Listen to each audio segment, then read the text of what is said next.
औज़ुबिल्लाहिमिनश्शैतानिर्रजीम बिस्मिल्लाहिर्रहमानिर्रहीम अस्सलामु अलैकुम वरहमतुल्लाहि वबरकातुहू। सीरतुल नबी सल्लल्लाहु अलैहि वसल्लम। अनवान शाम का सफ़र। जो ही आपने पत्थर पर पाँव मारा, इसके नीचे से साफ और उम्दा पानी फूट निकला। इन्होंने ऐसा पानी पहले कभी नहीं पिया था। खूब सैर होकर पिया। फिर इन्होंने पूछा, भतीजे क्या आप सैर हो चुके? नबी करीम सल्लल्लाहु अलैहि वसल्लम ने फरमाया, हाँ। आपने इसी जगह अपनी एड़ी फिर मारी और वो जगह दोबारा ऐसी खुशक हो गई जैसे पहले थी। हजूर नबी करीम सल्लल्लाहु अलैहि वसल्लम चंद साल अपने दूसरे चाचा जुबैर बिन अब्दुल मुत्तलिब के साथ भी रहे थे। इस ज़माने में एक मरतबा हजूर सल्लल्लाहु अलैहि वसल्लम अपने इन चाचा के साथ एक काफिले में यमन तशरीफ ले गए। रास्ते में एक वादी से गुजर हुआ। इस वादी में एक सरकश ऊँट रहता था।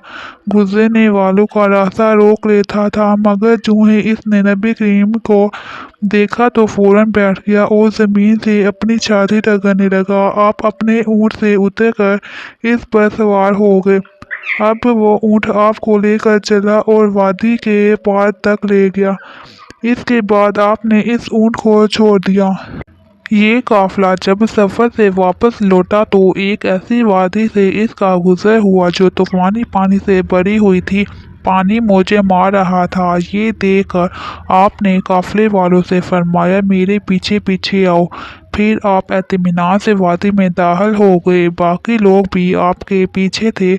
अल्लाह ताला ने अपनी कुदरत से पानी खुश्क कर दिया और आप पूरे काफिले को लिए पार हो गए। काफिला मक्का पहुंचा तो लोगों ने ये हैरतनाक वाक़यात बयान किए। लोग सुनकर बोल उठे, इस लड़के की तो कुछ शान ही निराली है।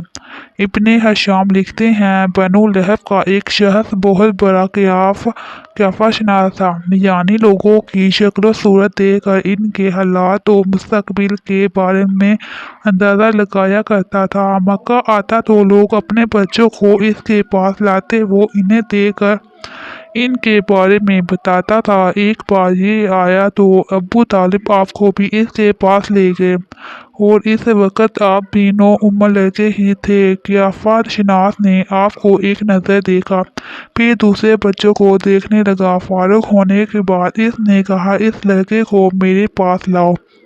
अबू तालिब ने ये बात महसूस कर ली थी कि क़ियाफ़ाशनास ने इनके भतीजे को अजीब नज़रों से देखा है, लिहाजा वो आपको लेकर वहाँ से निकल आए थे।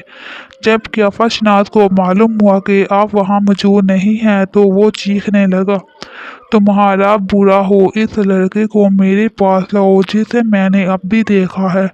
अल्लाह की कसम वो बड़ी शान वाला है। अबू तालिब ने निकलते हुए इसके ये अल्फाज सुन लिए थे। अबू तालिब ने तिजारत की गर्ज से शाम जाने का इरादा किया। नबी करीम सल्लल्लाहु अलैहि वसल्लम ने भी साथ जाने का शौक ज़ाहिर फरमाया। बाज़ रिवायात में आया है कि आपने जाने के लिए ख़ास तौर पर फरमाइश की। अबू तालिब ने आपका शौक देखकर कहा, अल्लाह की कसम मैं इसे साथ ज़रूर ले जाऊंगा। ना ये कभी मुझसे जुदा हो सकता है, ना मैं इसे कभी अपने से जुदा कर सकता हूँ। एक रवायत में यूँ आया है, आपने अबू तालिब की ऊँटनी की लगाम पकड़ ली और फरमाया, चाचा जान, आप मुझे किसके पास छोड़ जा रहे हैं? मेरी ना माँ है ना बाप। इस वक्त आपकी उम्र मुबारक 9 साल थी। आखिर अबू तालिब आपको साथ लेकर रवाना हुए। आपको अपनी ऊँटनी पर बिठाया। रास्ते में ईसाइयों की एक इबादतगाह के पास ठहरे। खानकाह के राहब ने नबी करीम सल्लल्लाहु अलैहि वसल्लम को देखा तो चौंक उठा। इसने अबू तालिब से पूछा, ये लड़का तुम्हारा कौन है? इन्होंने जवाब दिया, ये मेरा बेटा है। ये सुनकर राहब ने कहा, ये तुम्हारा बेटा नहीं हो सकता। ये सुनकर अबू तालिब बहुत हैरान हुए। बोले, क्या मतलब? ये क्यों मेरा बेटा नहीं हो सकता? भला? इसने कहा, ये मुमकिन ही नहीं कि इस लड़के का बाप जिंदा हो, ये नबी है। مطلب یہ تھا کہ ان میں جو نشانیاں ہیں وہ دنیا کے آخری نبی کی ہیں، اور ان کی ایک علامہ یہ ہے کہ وہ یتیم ہوں گے۔ ان کے باپ کا انتقال اسی زمانے میں ہو جائے گا جب کہ وہ ابھی پیدا ہونے والے ہوں گے۔ اس لڑکے میں آنے والے نبی کی تمام علامات موجود ہیں۔ ان کی ایک نشانی یہ ہے کہ بچپن میں ان کی والدہ کا بھی انتقال ہو جائے گا۔ ابو طالب نے اس راہب سے پوچھا، نبی کیا ہوتا ہے؟ راہب نے کہا، نبی وہ ہوتا ہے جس کے پاس آسمان سے خبریں آتی ہیں اور پھر وہ زمین والوں کو ان کی اطلاع دیتا ہے۔ تم یہودیوں سے اس لڑکے کی حفاظت کرنا۔ اس کے بعد ابو طالب وہاں سے آگے روانہ ہوئے۔ راستے میں ایک اور راہب کے پاس ٹھہرے۔ یہ بھی ایک خانقاہ کا عابد تھا۔ اس کی نظر بھی نبی کریم صلی اللہ علیہ وآلہ وسلم پر پڑی تو یہی پوچھا، یہ لڑکا تمہارا کیا لگتا ہے؟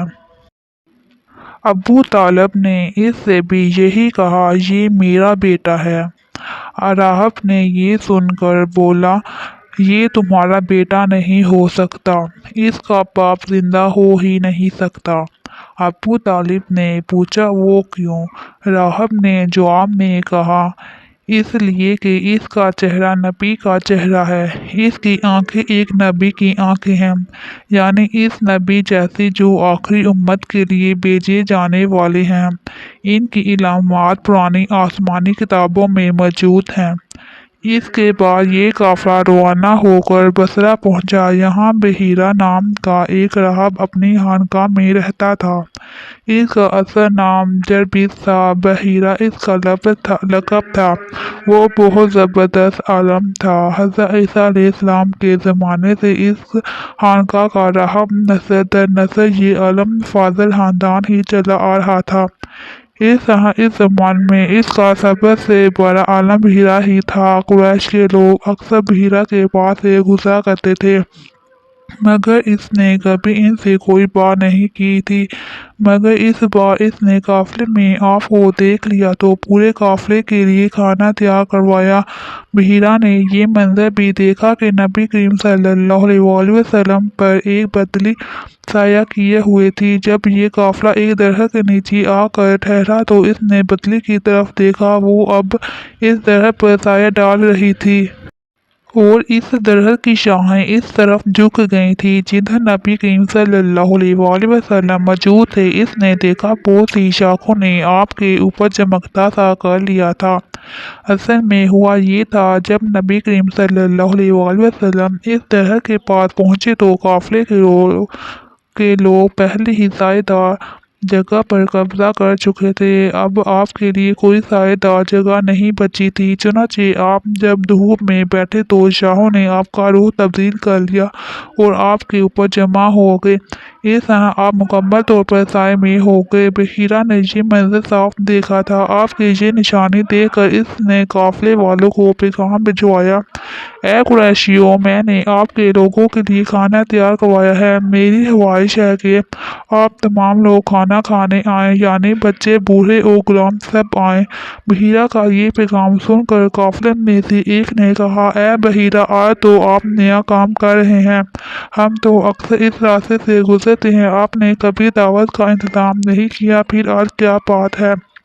بحیرہ نے انہیں صرف اتنا جواب دیا، تم نے ٹھیک کہا، لیکن بس آپ لوگ مہمان ہیں اور مہمان کا اکرام کرنا بہت اچھی بات ہے۔ اس طرح تمام لوگ بحیرہ کے پاس پہنچ گئے، لیکن اللہ کے رسول صلی اللہ علیہ وآلہ وسلم ان کے ساتھ نہیں تھے، انہیں پڑاؤ ہی میں چھوڑ دیا گیا تھا۔